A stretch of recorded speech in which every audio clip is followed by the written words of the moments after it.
2008च्या मालेगाव बॉम्बस्फोट प्रकरणातल्या सर्व 7ही आरोपींची निर्दोष सुटका, तपासात अनेक त्रुटी, पंचनामा योग्य नसल्याचे ताशेरे, संशयाच्या आधारे दोषी ठरवता येत नाही, कोर्टाचा निकाल।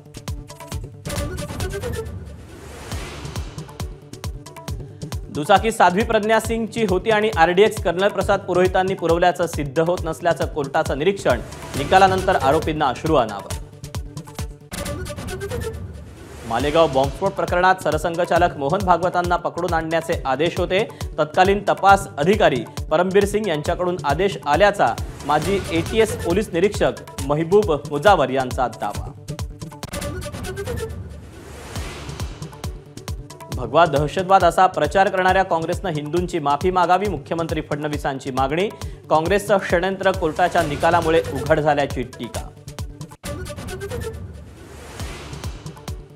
विधानसभेत पत्ते खेळणाऱ्या माणिकराव कोकाटेंचं खातं बदलणार असल्याची माहिती। दत्ता भरणेंना कृषी खातं जाण्याची चर्चा, लवकरच निर्णय जाहीर करण्याची शक्यता।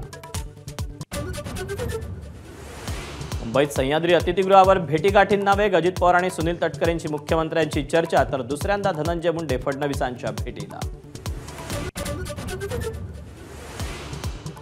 राज्यात भेटीगाठी सुरू असताना उपमुख्यमंत्री एकनाथ शिंदेंची दिल्लीवारी, शिवसेनेच्या खासदारांसोबत बैठक घेऊन मार्गदर्शन।